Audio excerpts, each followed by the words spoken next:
Okay, we're live. Oh, Awesome. Okay, yay. hey. Um, well, we're here live today. I've got John Ronaldo here with me, who's a writer on Substack who writes the wonderful and uplifting page, The Positive Pen. And for those of you who might not be familiar with me, maybe you're familiar with John. I am Dr. Deborah Vanal. I'm a psychologist and marriage and family therapist, and I write mental health musings here on Substack. And I have also authored a couple of books on gaslighting, that emotionally abusive relationship, and on trauma recovery workbooks. So those are also available to look up if you're interested. But what we wanted to talk about today is the really painful experience of parental alienation and estrangement, the impacts that has on kids and on parents and the adults, and how one can heal from that. And John has so graciously agreed to share some of his story with that. And I really look forward to hearing how he's moved from such a excruciatingly painful life experience to a place where he makes it his mission to spread hope and positivity and joy to the world around him. So welcome, John. Thank you for having me. I appreciate the opportunity. Yes. I wrote about you, several months ago. We've been kind of like going back and forth since then. So I'm glad we're able to do this face to face. This is awesome. Thank you. And we're both Canadians. Yeah, That's even better. same Yes. problem. West Coast Canadians, Yes. which West is like Coast a Canadians. whole different brand of Canadian. Yeah. Yeah. When the Blue Jays lost yesterday, I said, that's okay. That's Toronto. Well, it's funny because I'm in LA, so I knew Yeah. that the Jays had lost because I heard fireworks going off and like Oh, screaming up and down the street. So, yeah. and I messaged my family. I'm like, I'm sorry. And that's such a Canadian thing to do. I'm sorry. But here we are. I felt like I win either way, right? Two parts Yeah. of me. That's cool. Yeah. So before we really jump in, let's start with some definitions so we really have a sense of what we're Sure. talking about with parental alienation, which um, so typically, and there's going to be so much variance in how these things play out with different people, but typically parental alienation speaks to a separated, divorced or divorcing couple where one parent emotionally manipulates, it's really a form of emotional abuse, the children in order to turn them against the other parent that is probably the non-custodial parent. They're using the children in a fight against the person that they're no longer in love with, which is really obviously very harmful and painful for the child and for the parents. Um, yeah, is there anything you'd want to add to that definition? Um, it's very hard to define in the courts because the courts do not see that as an issue right away.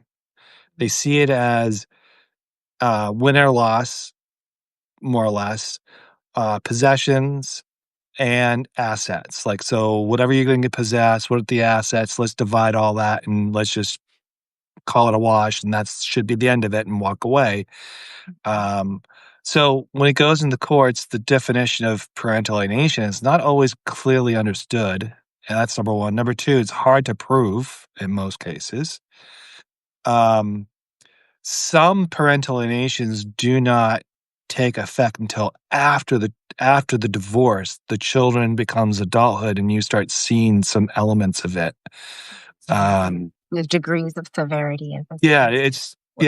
whole, testing love is one example. The other thing is straining from their parents. Um, there's, questions and doubts and confidence in them, because they're now judging their, um, not just who they are, but who their family is. So there's a lot of that stuff going on. So when we talk about parental alienation, it's not just tit for tat, because divorce does have that capability where you're going at each other trying to justify your position because you're now no longer in marriage. You're finding individualism, and now you're trying to find some footing, I would say, and you're kind of walking down that path. So there's a lot of tit for tat. That is always going to happen in the beginning of a divorce in some capacity. The parental alienation becomes a hidden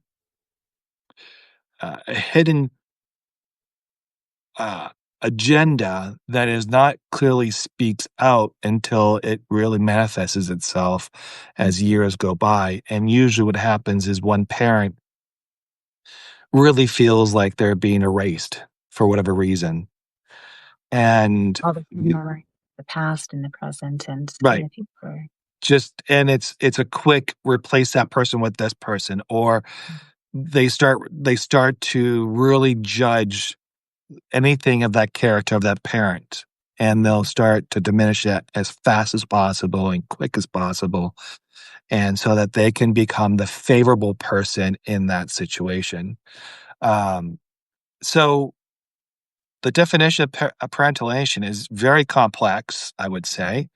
It's not easily defined, but it's a word that's used very loosely and very carelessly without really understanding the impact of it.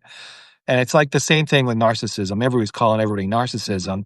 Not everybody's everybody's narcissistic one way or another. You and I are narcissistic in some capacity. I mean, we're not full yeah, but we're not full-blown narcissists because but it takes narcissists to do this video, for example. That's a character of a narcissist. I know that sounds really far-fetched, but that's a possibility.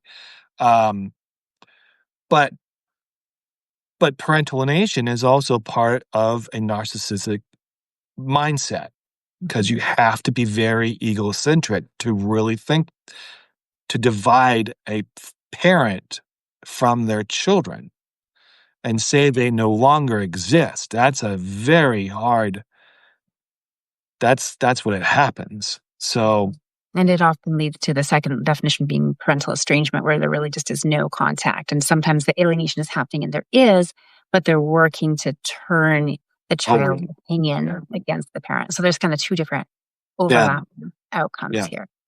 And this can come from a couple of different places in the parent. It can come from a deep insecurity where they're so afraid that the child won't love them and they need all that child's love. And so they're competing with you, which is obviously helping maladaptive. Or it can come from much more sadistic, like you mentioned, narcissist, sadistic, cruel. I want to hurt you, and I know the best way to hurt you is to take what you love the most and turn them away from you. So maybe knowing why isn't necessarily the most important thing, but understanding what it is.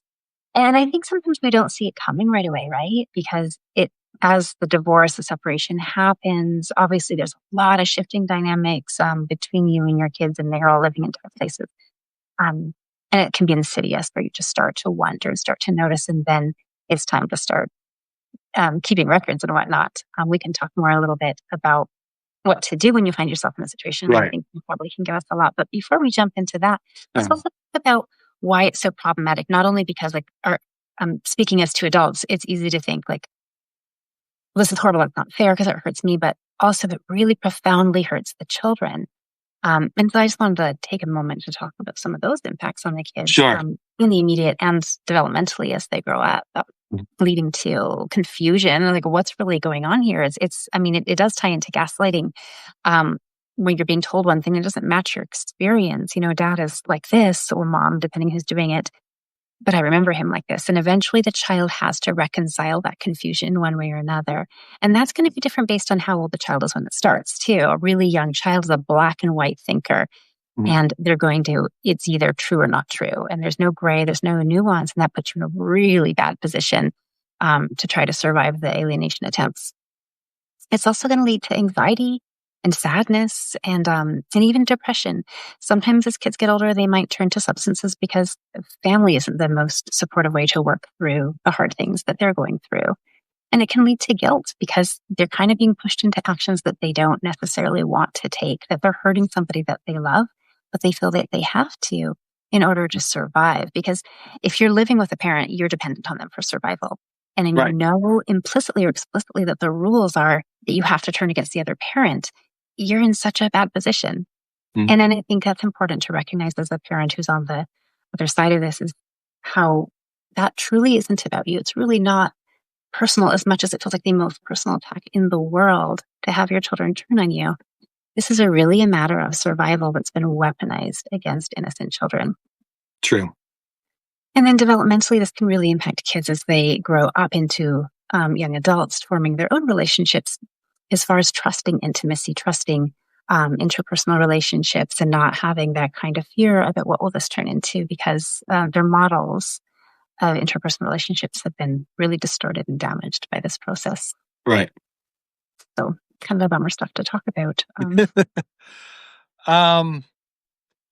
Yeah, I guess you want me to kind of like start somewhere where I started seeing it or how I. Sure. Yeah. Tell us a little bit of your story. So we got divorced. It wasn't very. She initiated the divorce. She initiated the separation. She wanted to live commingle in the house, and I said that's not going to happen. Either we're married or not married. Let's not play this game.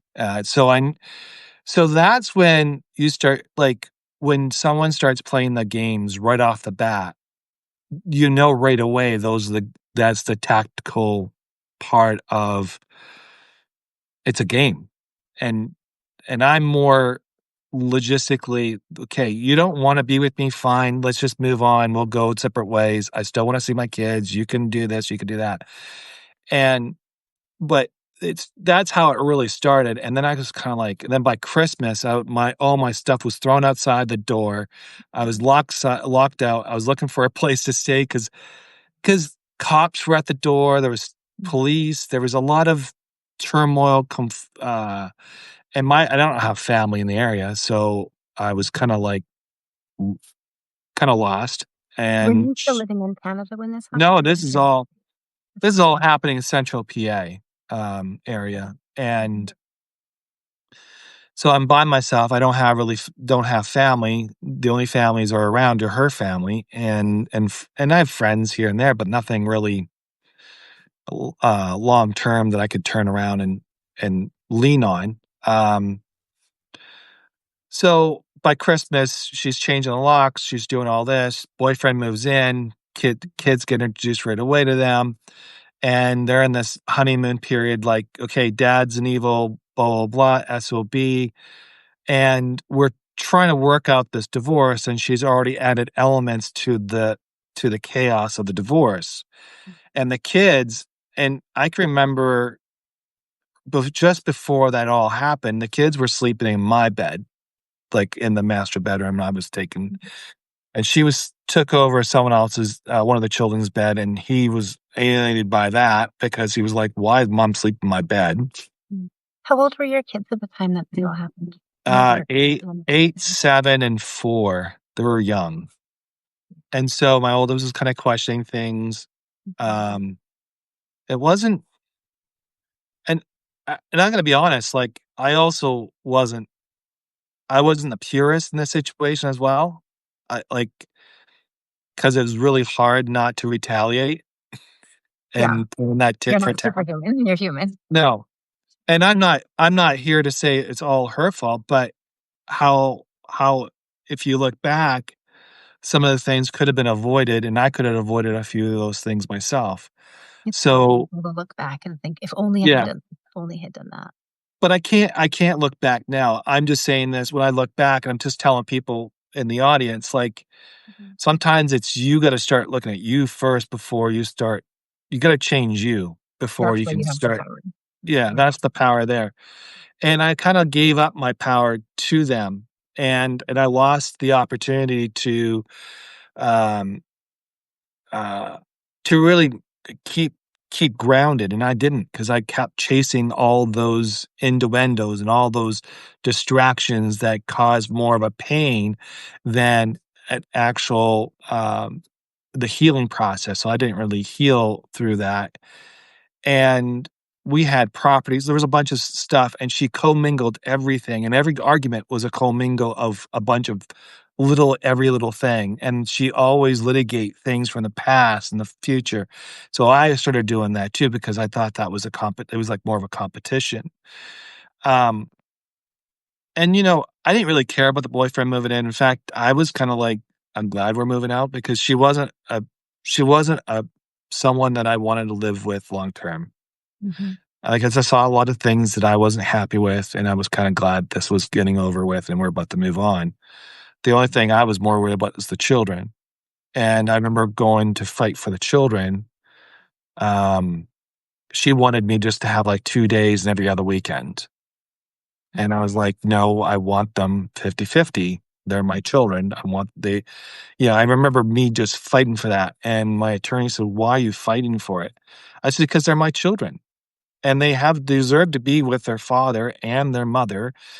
I don't care how she feels. It's about the children and how they feel. They need to have their dad in their lives, and they And need their." right there in town, so you could facilitate easy Right. co-parenting if you both had the heart to do it. And they also need to see their mother. They also need to see their grandmothers. They need to see their grandfathers. They need to see the family. It's important for them to see that and understand where they're coming from. Um, but so my attorney fought for it, and I remember we came out of court. Um, she said, "You didn't just hit a home run, you hit a grand slam." And the reason behind that, and I'll tell you what happened, was the parental alienation really started when one of my sons wrote on his bedroom wall, "I hate dad." And she left it on there for months. And I had to get a court order to get that off the wall. In fact, she said, "Why don't you come over here and clean it off?" And I was like, "It's not my house. It's your house. What's the why Right can't you there. yeah, why can't you do the moral thing?" And Mm. I mean, she chose not to do the right things. She did things to alienate me in those type of situations. See, that's a prime example of one, where I would say to the kids, "No, your mom's still in your life. She's still your mom. You still need to, it's still your mom. Even though I may have differences, and sometimes I said it out loud, and sometimes I kept it inside, and I always said, it's your mom. Regardless of the situation, she's still your mom." But I know when they went to their house, she wasn't that. And how I know that is when we had week to week, and when the kids came to my house, they were charged. They were full of, like, sugar, like, they were just Mm. sugar, sugar, sugar.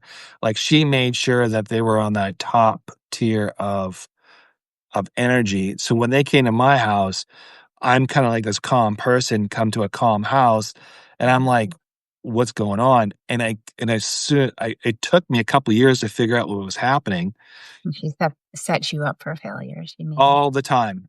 And so they were all charged up throughout the week, and then throughout the week, I was like I finally got them calmed down, got back to dad's rules. Now, the difference was I'm more of a disciplinary father in a sense that I put responsibilities, say, "This is what needs to happen. This is my expectations. You gotta do your" like, I had set expectations, and she was the fun house. And so it went on for that for about 5 or 6 years, and then pleasure. yeah. So the kids were kinda like a yo-yo back and forth, and they weren't truly I don't think they really had a true childhood. Mm. They were they were definitely used as pawns, as spies, I would say. They would gather information and brought back to the house. Um, it it was challenging for the most part, being a father. There was days that I just didn't think it'd work. So Yeah. what would you say, speaking from your experience and probably anything else that you've learned from others that's going through this, like what would you say are some of the biggest impacts on parents who are on the receiving end of parental alienation attempts? Well, I mean, getting a good attorney doesn't stop it. Going to court's not gonna stop it. Getting the cops involved is not gonna stop it. Therapy is not gonna stop it, unfortunately, and I know you're in therapy, and I don't mean that to be rude. No, it's not. I mean, I don't think that's our role is to direct Yeah, clients' lives, but to help you be right. empowered and to cope with the hard things that are coming. It's I don't think anything out there that you think is a tool is gonna help you get over this alienation. It's not. It Such a big wound. because an individual hates you so much, there's nothing you can do about it. And it's Sounds their like there's a point of acceptance you have to get to, yeah, but to that through. right. So with me, I mean, I had to live in this coexistic, like la la land because I was sort of in this lost land for, I would say, over 10 years that I didn't really have foundation. I was sort of in this limbo, and my confidence was down. I didn't think I was worthy. I didn't think I was worthy to my kids. Everything I did was horrible or just a terrible dad. I missed something and I got whatever. I remember, so I don't wanna jump into that story yet, but I really just don't know a good advice because there isn't really a tool that you can go into there and pick it up because it's not a one tool fit all, solution. It's really, if I have to be honest, it's really working on yourself Mhm. and really finding who you are as a person after divorce, even throughout all the chaos. If you can sit down and just be you as long as you can, I think that's probably the only advice I'd give you right now if you can do that, excuse me. And I know it's tough. I know it's hard. You Um, basically like sit with the parts of you that are being activated by this rejection and by these attacks so that you can respond to all of it and especially to your children from a grounded place of who you are, who you want to be, your best self, rather than the reactive part that's afraid of the rejection, that's trying to fight for what you want, which are so normal and understandable, and yet often maybe push away from what you want and don't bring you a sense of peace either. So that's, I think that you say working in yourself, that's kind of yeah. work, right? Well, and I'll say that because 5 years, 10 years later, I would say, I became a fraction of a man. Mm. And what I mean by that was, I was not in the right relationship. My kids were kinda like in this in between as well. Health was going down, mental state was going down. I wasn't happy. So I became a fraction of the person I used to be. And, I wouldn't say it was in the uh, um, nervous breakdown. That's not what it was. It was more as I was so tired and beaten up that the only thing I can do as a father at that time, because, you know, I'll be honest, I went through, eh, you know, there was a steady stream of a police officer at my door almost every week, a social services or child services, or I was in court, or I was talking to attorney, or I was in school because the kid reacted out loud, or I was not able to do this, not able to do that. I was couldn't do my full father parental rights per se, like coaching my kids' soccer because the stepdad had more privilege than I did, for example. Yeah, yeah. So and so when I so all those years of getting beaten up because I didn't work on myself, or I should have spent more time. Well, I did. I spent a lot of time with my kids, but I'm just trying to think. It's this type of parental alienation is like Lucy and Charlie Brown. Maybe you just think you're getting close and then And yeah, and it's and you go and and I think after so many years of getting beaten down, beaten down, beaten down, beaten down, you just don't have any more to give. I mean, financially, I was $150,000 in the hole. from all the lawyer fees and Eh, Lawyer fees and things that she failed to pay. I mean, just a bunch of stuff. And I'm a pride person, so I don't like to go bankrupt. And even though I was told to go bankrupt, I didn't go bankrupt, and I I paid it over a period of time. Um, Physically, I was having some medical issues that was the result of all the stress that I had. And by the time I got there, I was so broken that I was just trying to start find peace. And think Mhm. I think one of the things is I called for peace and I got chaos. It sounds like you gave everything you had to try to fight for your kids to so they would know that their father loved them, try to be in their life until you really just were completely depleted. So I'm wondering, how did you build up from that place where you felt like you hit the wall? How did you rebuild yourself, take care of yourself, heal, and get to the place you're at today? Yeah. So it started in, I think, 2018, um, and it was a really impactful year. Um, let's say there was a couple incidences where my kids were involved some type of sexual conduct, Mhm. and it was at their house, at the mother's house.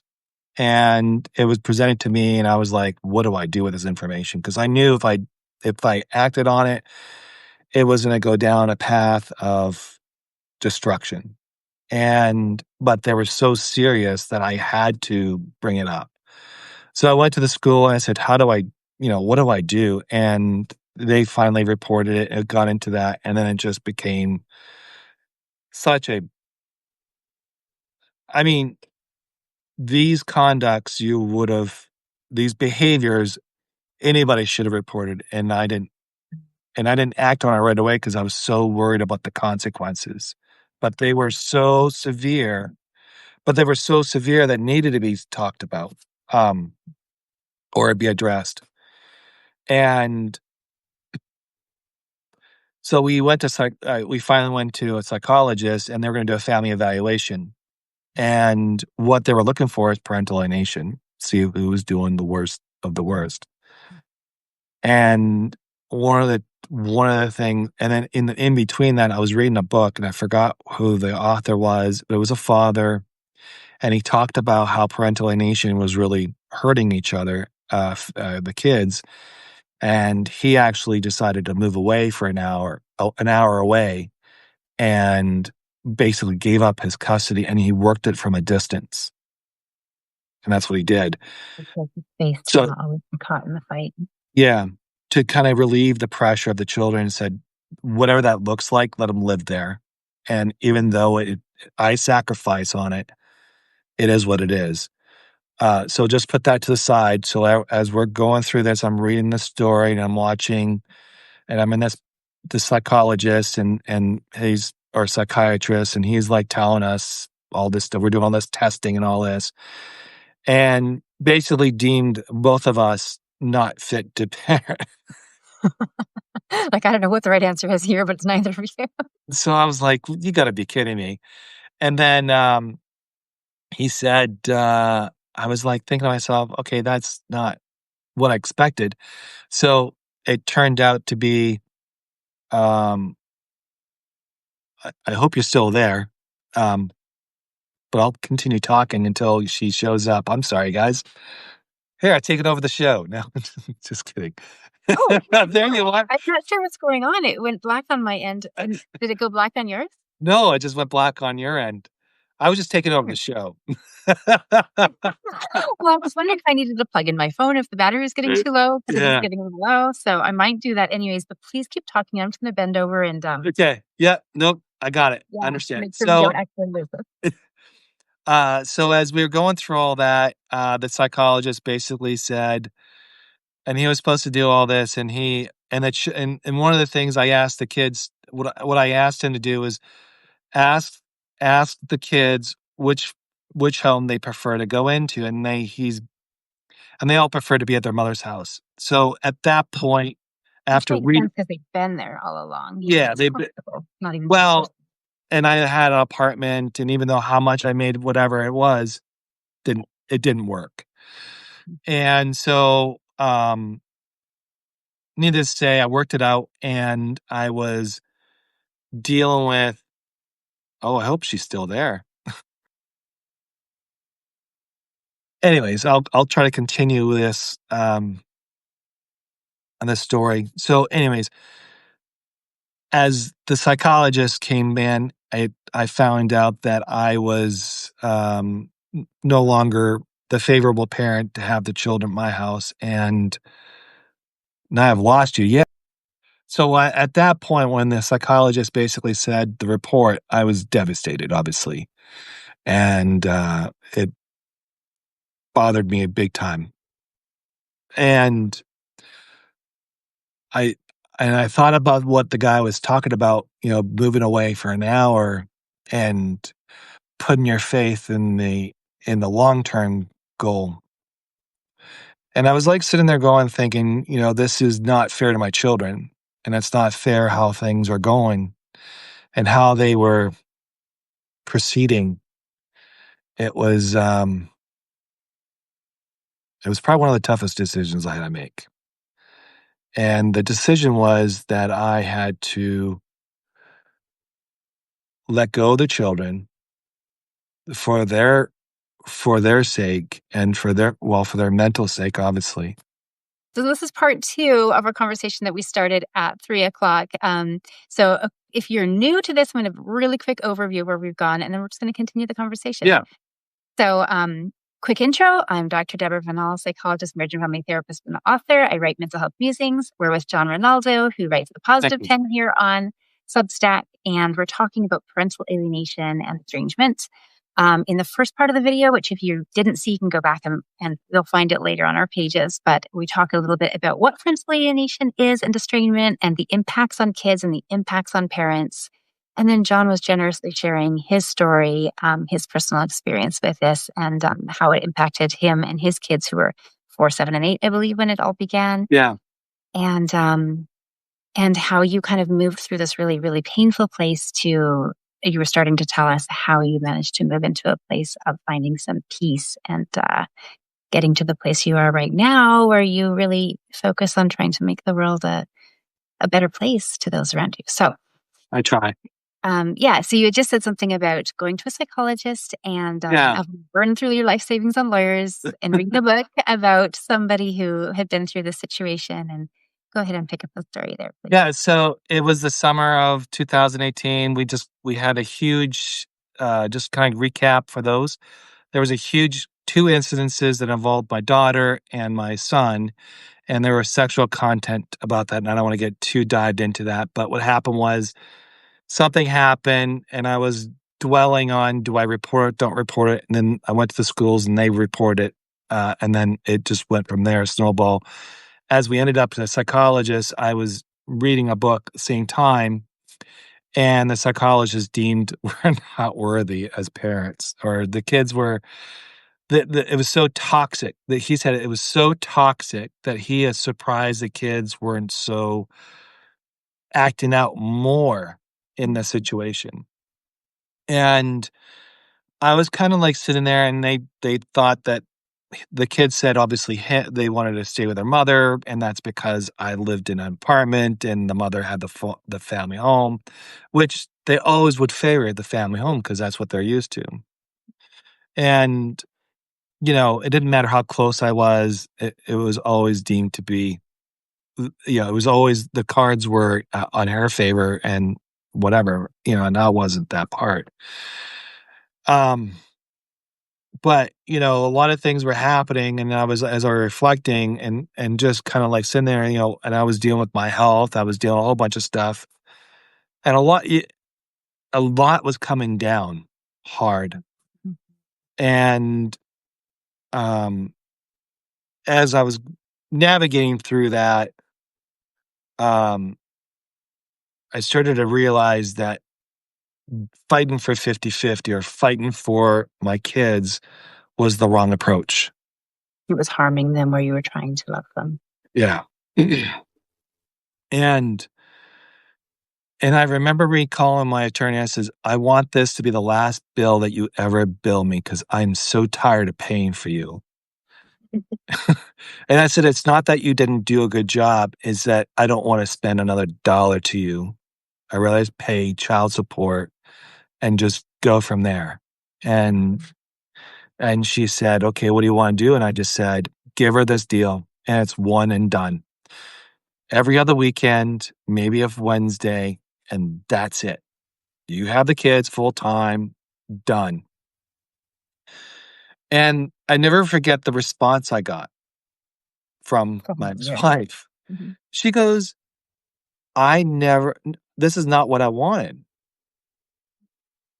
And I was like and my attorney called me up and she said, That's what she said." She said, "This is not what she wanted. She wants to still have this 50-50." I says, "The 50-50 doesn't work. The psychologist basically said that. It doesn't work." And what she wanted was the continuous chaos.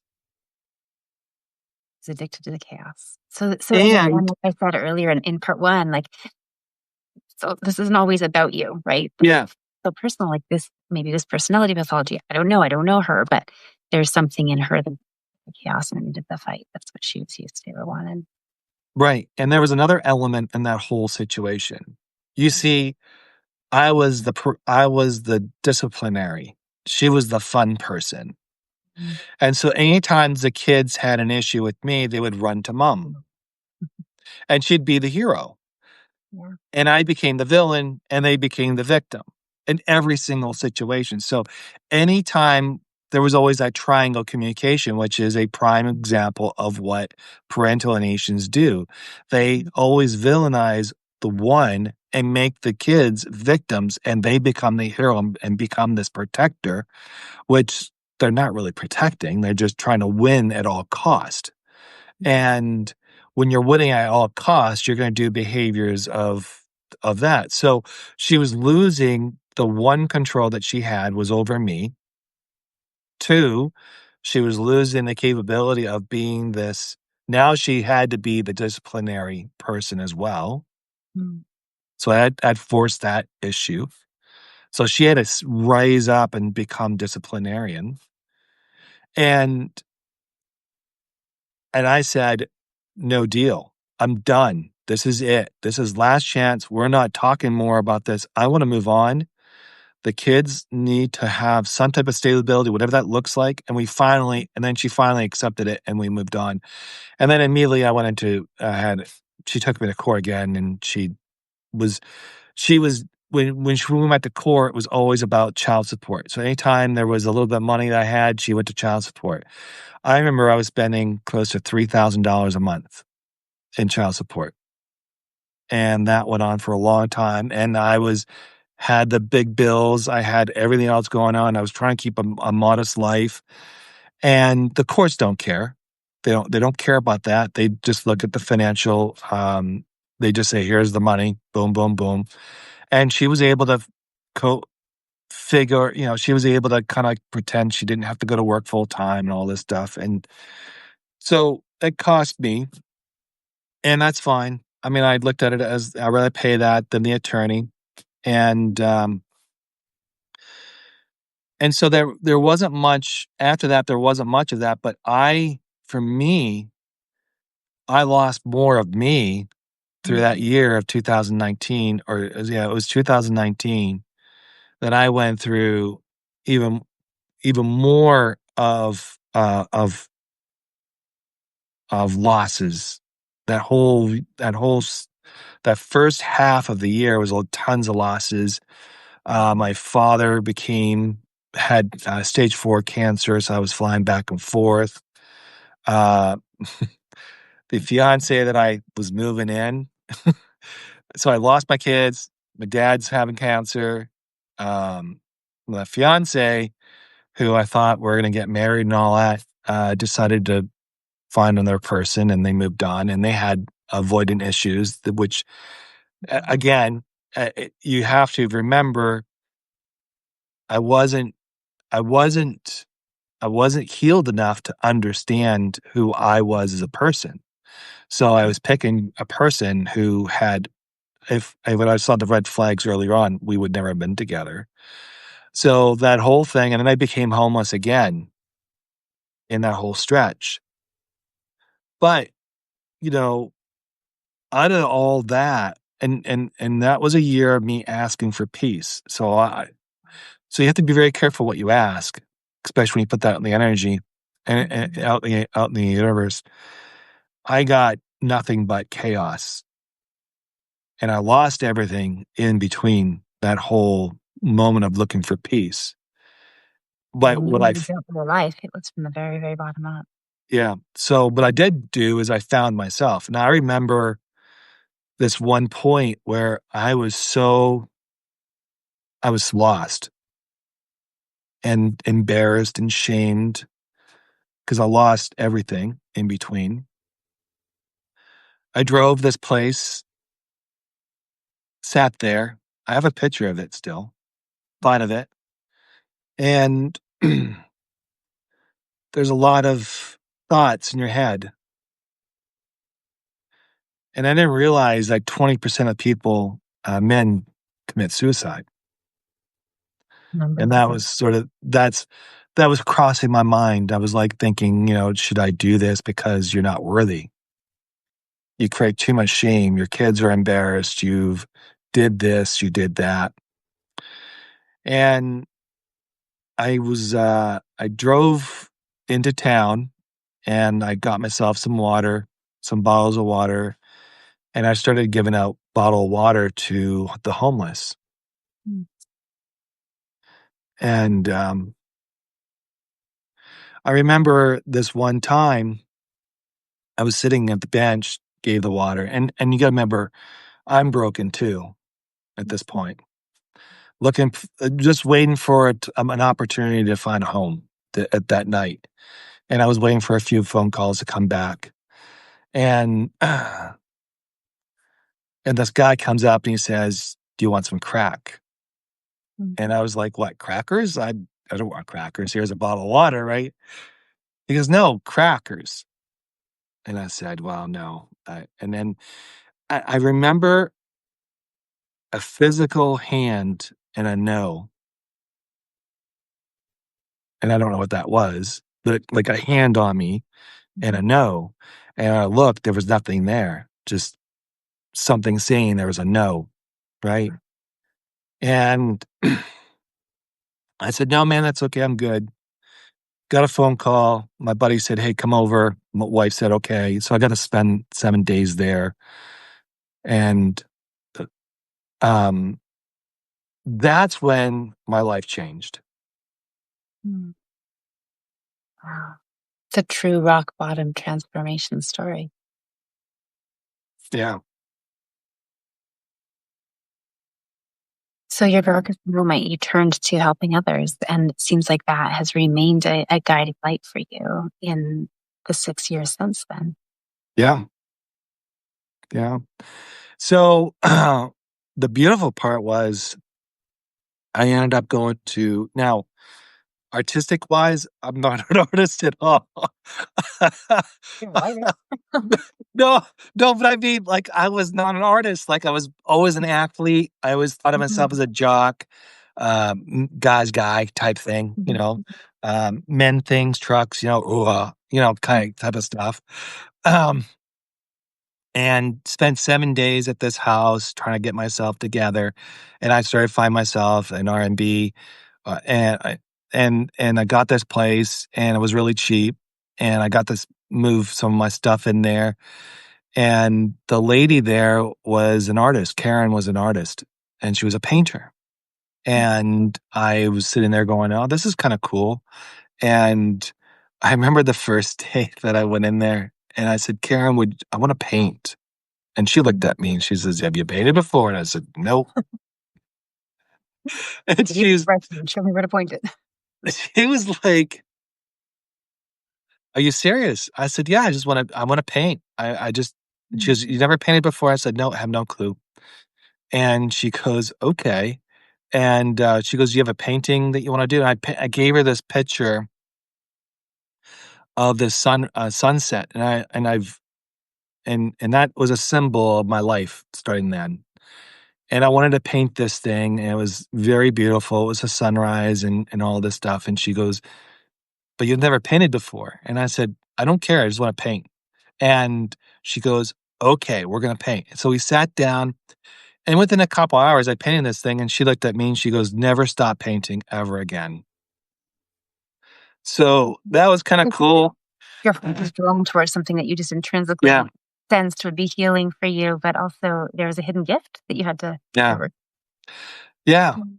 thank you. Yeah, it was, and then from there, I started painting almost every day as a Mhm. therapy just to kinda get Mhm. myself to figure out. Mm. And through that process, the kids were at her house, and I was sort of like in between. I didn't feel comfortable. Like I try to go see them. Dad.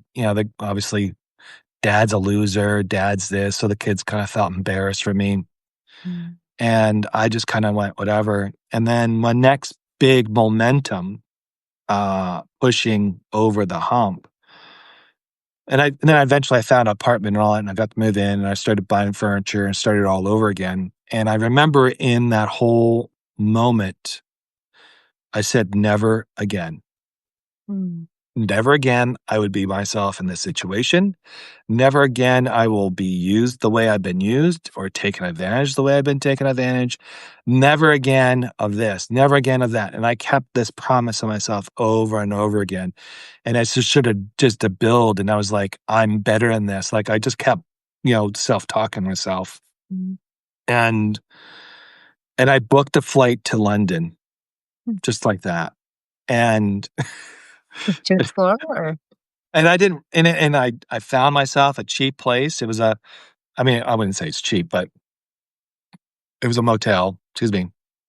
It's like 40 nights a night, $40 40 pounds a night, I guess. And that was like the air flight was like 350. I didn't care. I just needed to go away. And I wanted to have a moment to myself, and people wanted to come with me. And I said, no, this is a John's trip, Mm. just a solo trip. And I got in there, and that was probably the best 7 days myself.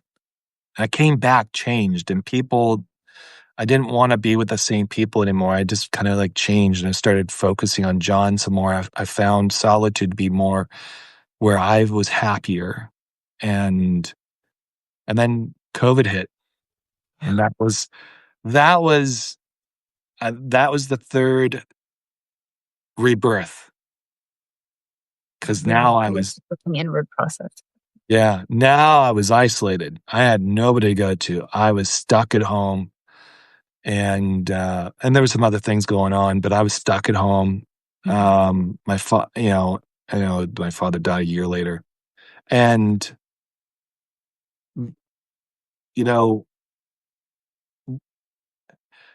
people said COVID was wrong and all this stuff. I looked at it as it was one of the best medicines that I could ever had, 'cause it forced me to be myself, to be isolated, and that's when I started writing and painting and being artistic and finding my way. And I mean, people laughed at me when I posted some of my paintings and things like that, and my writing wasn't that great. I remember starting there, but I still started and I still did it. Yeah, Yeah, that's what's most important. yeah. And you know, the kids were estranged still. It was Mhm. tough.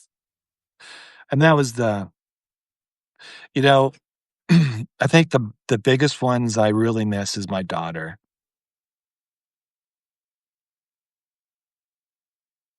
I mean, I miss my boys, but my daughter was a bigger one. It's the different connection out there. Yeah. Yeah. Have you found, that as you've done all this work on yourself, has that had any impact on your relationship with your kids, or is it pretty much they're not around, so they don't even know your routine? Um, so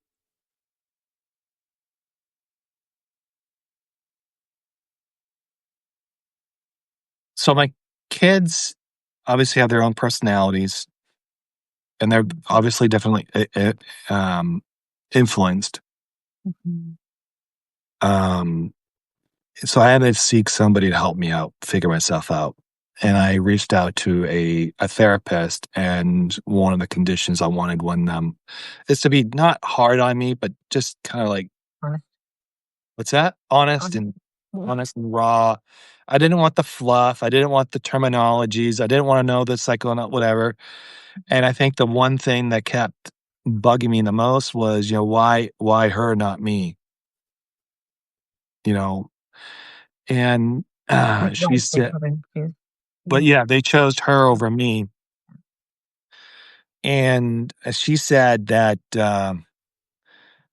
look, you could have had everything, but when someone has the circus and they live next to the circus and it's the circus all day long, your kids are going to go to the circus. There's nothing you can do about it. Doesn't matter. That's where they get the freedom. They know that she's going to put the circus on. They're going to be doing roller coasters and all that. And you're going to be this person that's the steady Eddie. That's not going to happen with these kids. These kids are going to go in that direction. And so, I mean, that took some acceptance about my kids. And even though, even the book, I reference back to the book, even in there, he said it takes time to accept what happens. Yeah. And change and relationship change. They're lifelong processes. Oh, yeah. You can continue to focus on being the best you that you are while giving them the space, but also the open, like a door, not a locked door. Right. A door that they can come knock on or they can come enter, and you're there and available without crashing through theirs. And hopefully as they grow and mature and get more distance and more insight that children just are not capable of having when they're surviving this kind of chaotic environment. And that's your point. They were surviving as well. Yes. Yep. Like, because you can't turn on the one who feeds you. no. Yeah. But, so now, obviously, I have different relationships with all three of them. My oldest is at Pitt, and they're all in their early 20s now, right? Yeah. Mm-hmm. They're pretty And I remember my son coming out to me and he says, Dad, I was thinking going here. And don't get me wrong, our relationship, my oldest, was still very touch and go. It still is. It's a little touch and go. Anything will trigger like memories and things like that. He's going through his own process. But, there's been some great strides with him. And I'm very grateful for those. And sometimes there's some back and, a little bit of back, a little back, forward, but not like drastic. There's development, which is a positive direction. Yeah. So I remember he coming up to me and said, Dad, I'm planning on going to school an hour away. And I said, that's not far enough. He goes, why is that? And I said, son, go to California, go to Florida, go to Texas, go somewhere and go enjoy your life. And I don't think it processed him. And then he found himself to be in Pittsburgh, which was, a good distance away. But he asked me why. And I said, well, your mom's going to be up there in an hour, anytime, any day, and she's going to live your life. Is that what you want? I said, I'm nothing against it if that's what you want. But if you really want to find independence and true who you are, you need to move away from us and away from the chaos that you grew in, you were raised in. Because that's the only way you're going to learn who you are as a person. And that's a truly supportive position to come from, where it's not, it's the opposite of what the dynamics behind parental alienation, where it's all about how can I use my kids to meet my needs, right? Them close through me, but you're saying, be you, be healthy, discover yourself in the world. And so that's such a gift for kids. So as we have just like a couple of minutes left before we hit the hour, what word of advice might you give to a parent who's still like really in the throes of this tug of war of parental alienation battles with their ex and over their children? Yeah. Not necessarily how to win the battle, but just no, because you're not ever going to win that battle. It's you have to think of it as the person's winning at all cost. No matter what the damage is, they're fighting to win at all costs. It's an outlaw war. Right. Like what's that? And nobody will win. Your kids lose, they lose. It's not, yeah. So it's, yeah. But as soon as you start thinking that way, you start thinking how to, like, as soon as you start coming to that realization, now you understand where you're at. Mm-hmm. And the self-development is really important, but also, if you think that they're winning at all costs, and I didn't do a really good job at this all the time because I was always distracted on things. is when you have your kids, put all your love in them. Like, make them your number one priority in your life. Don't worry about dating. Don't worry about this. Don't worry about the ex telling you that you're no good. Just focus on them. Make their lives better and better people every day. And I know that's hard to do during the storm because you will be in a They're winning. hurricane. You're going to be in a hurricane 5 all the time in this situation. But the more times you stay in the present with them and be there for them, that's great. I mean, there's one person that says, well, you have to show up at every single game of your children. And I'm like, no, you Yeah, don't. that's No, true. it's impossible. Well, that's number one. Number two, how can you do that when you have the other side just gonna like turn on you? So you kind of have to pick your battles in those situations. Not every time you're going to be invited to everything because of the parental alienations, but you're not going to be all that. So you have to figure out you have to think of it strategically. How are you going to play this game that you're in, and how can you be a supportive role in your kids' lives? But also, how can you get yourself help? Don't just go to a therapist and just get the kindness and the cuteness and all that. And I don't mean that to be rude. I know there's a bunch of therapists here, and I know I'm not saying that they're that. I'm just saying in generally, make sure you find someone that will help you grow as a person rather than just Just be on your side saying, "Yeah, yeah, that's terrible." yeah, that's Trust me, 'cause it yeah. doesn't help you. That's not No, helping change. no, and be honest with them and write out a plan. Like write out a plan how you want to get to. What's your goal? What's your purpose? Because they're there to guide you, and it may not be a therapist, it might be and don't rely on your friends. That's the first thing, don't do that. If they're friends, you're on your side, but sometimes you need somebody who's gonna give you Yeah. some reality checks too. Mhm. So, yeah, I think that's really good advice when you are, hiring a therapist is you need to have goals, and you should know what they are, they're not their little secret. Plan them together, and, if you feel like this person's not helping me, have a conversation about that, and also be willing to consider finding somebody else, and don't give up on yourself or on the process of trying to heal and get the support you need. So I I really like yeah. those 2 things that you said because, when I was like, "What is your word of advice?" You spoke to 2 things, taking care of yourself, healing, becoming the best you can, and focusing on being all there with your child and, you know, centering them. And you didn't say a word about your ex, and I think that's really important because they're not somebody you can control, nor should you try.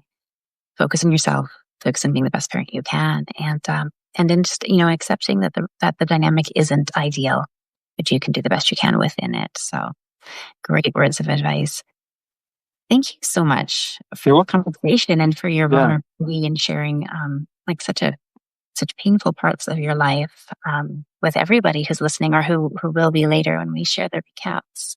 I'm sure this has been really helpful to people. I know a lot of people, struggle with the same, life circumstances that you have shared. Yeah. Well, you're welcome. I mean, I think it's a more of a topic that we need to talk about more. And I Mhm. think we need to I mean, I love to see it where and I really think somehow or another it needs to come down to because I think it's gonna get worse, not better in our divorce. And I think we need to figure out, what are the parameters when we divorce? I think that's where we need to start with. How does that look like? What do we need to do? I think Canada has a way of doing this where they sit down and they say, okay, dollar and cents, this is, you need to, this is the law. We're going to put this in and this is how you do it. And then they kind of talk about some other things. Mm. But I really think that if we're going to do this right, going to court, spending all that money, $150,000, think of it. For what? For what? You know, it means nothing now. That could have bought a home. That could have paid a couple years of college for all my kids. That could have put, that 100, like, if I really want to talk about it, $150,000, you put that in the stock market, it could have been almost a half a maybe $5-10 million over a period of years. I mean, just think about the waste and not just the financial side, but the financial waste the physical waste of time, the children's waste of being a child, and they lost so much in between. And the emotional cost of constantly fighting. Right. Right. So I think we need to do better as a society and really think about how we want this. I mean, divorce is going to happen, but it doesn't And have sometimes it needs to, and sometimes it's the wrong thing, but parents don't need to put their children in the center, and there are healthy ways of co-parenting that really can benefit everybody. But this is not, and sometimes you don't have the choice because the reason you're leaving the person is because they are not the healthiest. And you can't control that, but you can, like you said, you can focus on yourself and on your kids. And that's what the power is. So, yeah. Yeah. There's a comment here from Dr. Richard Hogan just saying, thank you for your openness. I want to make sure you saw Well, that. yeah. Well, you're welcome. Thank you. Yeah. But I hope one day that my message, that's really I'm really trying to do, is the more I talk about it now, I really hope it drives change. Yeah. And that's what my goal is. And how that looks like, I don't know yet. But the more we talk about it, the more we have these open discussions, and people are a lot more honest, because it just not just happens to women, it also happens to men. And we just need to be better stewards for our children versus just,